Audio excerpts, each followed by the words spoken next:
2050க்கு அப்புறம் எர்த் இப்படி தான் இருக்க போகுது. எங்கே பாரு தண்ணிக்கும் சாப்பாடுக்கும் மக்கள் அடிச்சுக்கிட்டு கொரோனா மாதிரி நியூ நியூ டிசீசஸாக வந்து சம்மர் டைமில் இருக்க வெயில் இயர் ஃபுல்லாக இருக்க போகுது. சென்னை மாதிரி கோஸ்டல் ஏரியாஸ்லாம் தண்ணிக்குள்ளே போயிடும். இதை தான் கிளைமேட் சேஞ்ச், அதாவது பருவநிலை மாற்றம்னு சொல்கிறோம். அதுவும் humans are reason for this change. நம்ப முடியல. ஐபிசிசி ரிப்போர்ட் 2023 இதை தான் சொல்லுது. இதுக்கெல்லாம் நம்ம என்ன பண்ண முடியும்? எல்லாம் கவர்மெண்ட் பிஸ்னஸ் எதனா பண்ணாதான் உண்டு. இதான் சொல்லுவீங்க தெரியும். இட்ஸ் லைக் கவர்மெண்ட் ஹெல்மெட் போடுன்னு சொன்னால் போட மாட்டோம். அன்டைம் ரிலேஷன் அதே போல தான். நம்ம சேஞ்ச் ஆகாத வரை எதுவுமே சேஞ்ச் ஆகாது. நம்ம இப்போ என்னதான் பண்ணணும்னு சொல்ல வர, ஜஸ்ட் நான் சொல்ல போகிற 4 சிம்பிள் திங்ஸ் பண்ணாலே you can make big changes.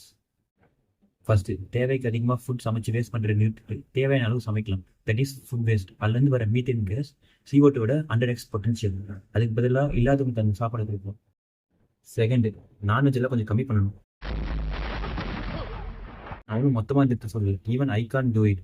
வாரத்தில் 7 days பதிலாக 1 or 2 days, அதுவும் மட்டன் பீஃப் பதிலாக சிக்கன் எக் சாப்பிடுங்க. அப்போ தான் நம்ம ஹார்ட்டுக்கும் நல்லது, எர்த்துக்கும் நல்லது. தேர்ட், கார் யூஸ் பண்ணுறதை கம்மி பண்ணுங்க. பைக்கிள், பப்ளிக் டிரான்ஸ்போர்ட் யூஸ் பண்ணுங்க.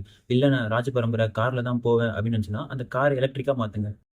Fourth, green energy, renewable policies, NGOக்கெலாம் சப்போர்ட் பண்ணுங்க. இல்லை எனக்கு இதெல்லாம் டைம் இல்லை அப்படின்னு நினச்சிங்கன்னா இதை பற்றி கூட கிட்டலாம் பேசுங்க. நான் ஒருத்த பண்ணுறதுனால என்ன ஆக போகுது? எல்லாரெல்லாம் பண்ண மாட்டாங்க. இப்படியே ஒவ்வொருத்தரும் நினச்சா there will be no change.